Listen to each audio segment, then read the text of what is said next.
I want to speak a little bit about the parenting instinct because, most people tend to believe that the moment that we have our first child, all of the information that we need to know will just unfold, we'll just know exactly what to do.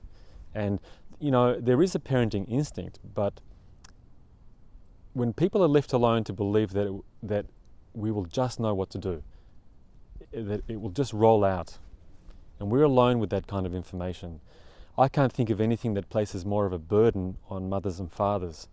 And it usually leads to, an inordinate amount of shame and guilt.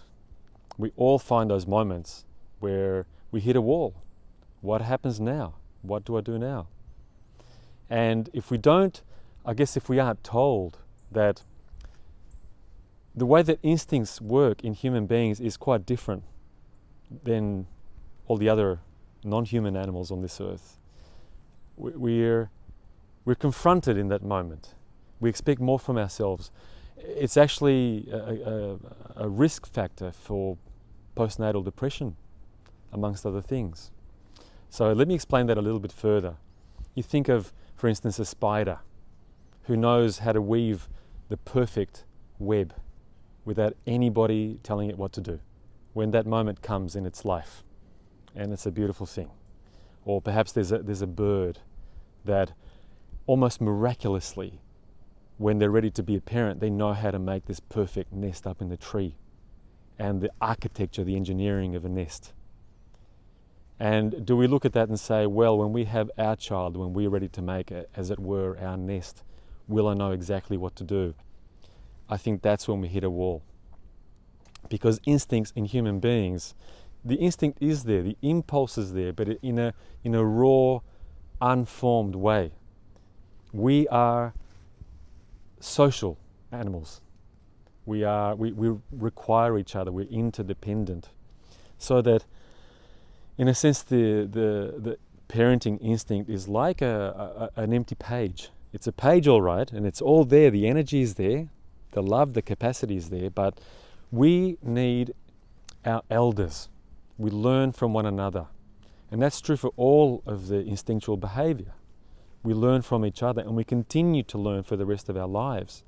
This is why parenting is not a static, it's not a finished product.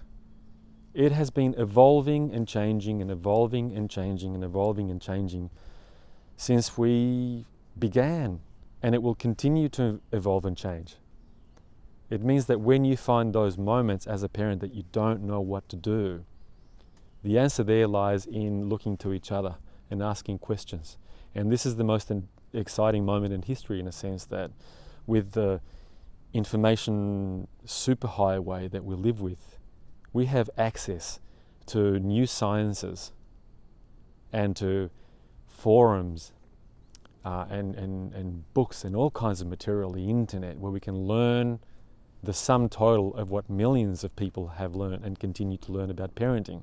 The question is to not be afraid to put a hand up and to ask and to reach out. Otherwise, we are at risk of falling into a sense of inadequacy, a sense of tremendous gnawing guilt. One example is, if you take away, thinking about breastfeeding, if you take away the elders that know the how-to of breastfeeding, then mothers are likely to not know how to breastfeed, even though the instinct is there in its raw form. But mothers are at risk of failing in the process. There is a how-to and a step-by-step.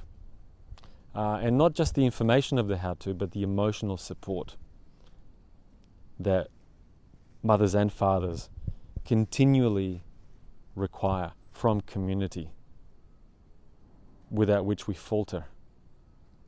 So we're essentially a being that we parent cooperatively. We are designed to parent cooperatively. So there are essentially two places from which we learn how to sculpt this internal yet unformed parenting instinct. We learn from each other, and we will always learn. I actually do not believe in the existence of parenting experts. I certainly do not consider myself will not allow myself to be called a parenting expert. How can there be an expert when anything that I say right now, by virtue of the fact that parenting continues to evolve and we learn more and more and more, 2 generations or 1 generation from now, I will no longer be an expert.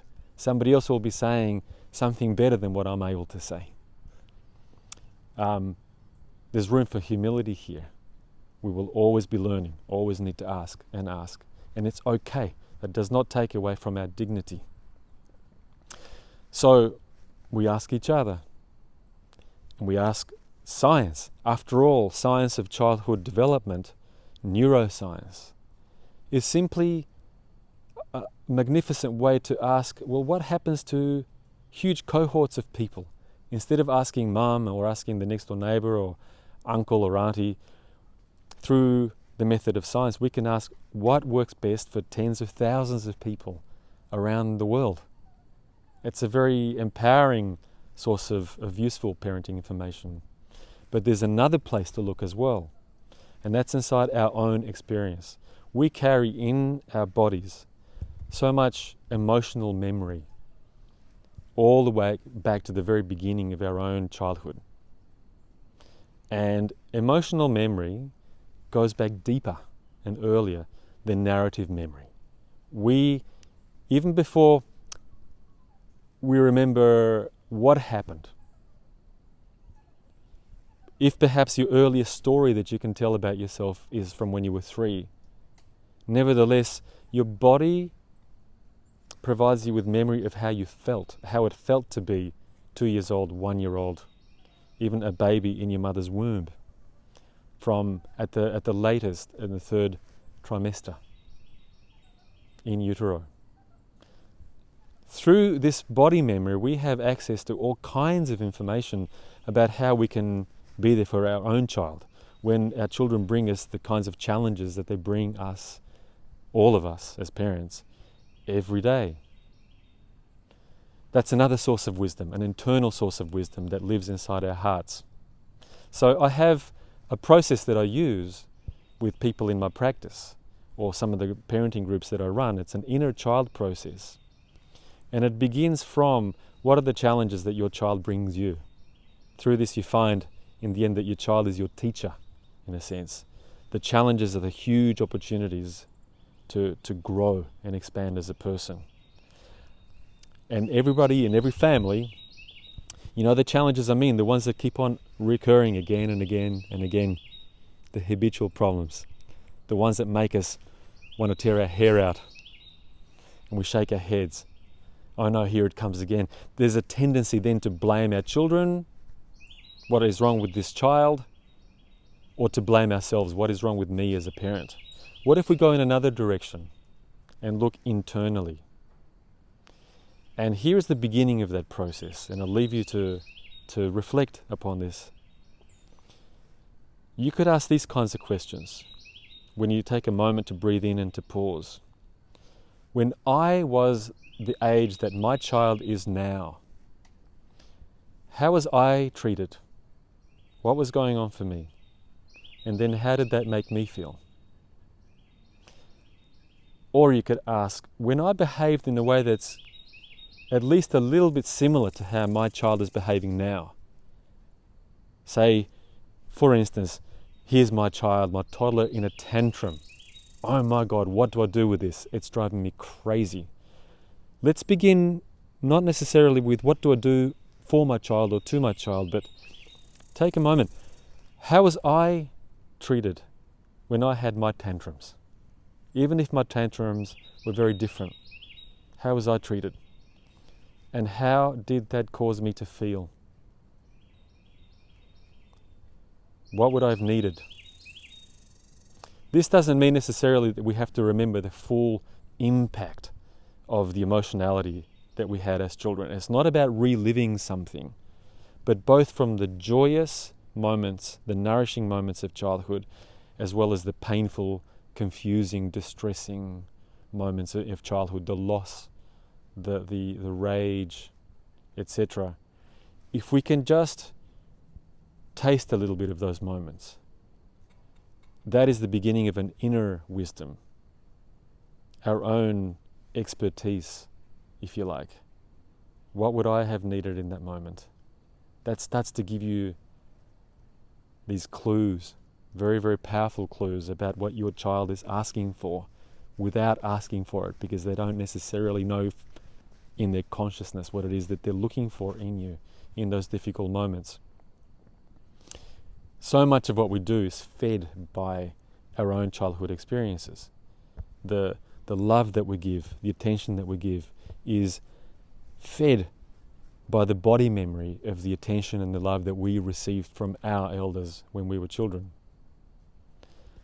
But at the same time, we can use the painful experiences of childhood when things did not go well. Even to some extent the traumatic experiences that some of us may have experienced in childhood. So we can use that information as a very central part of our available parenting wisdom, the inner wisdom that we can access, that's there for everybody. It's in the brain that is in the heart, accessible through emotion, through the remembrance of how we felt as children, not just what happened when we were children, but how it felt for us to be a child. So really, yes, we're all born with a very powerful instinct for parenting. But the instinct is more like the gas in the tank. It doesn't automatically provide the map for where to go and how to go.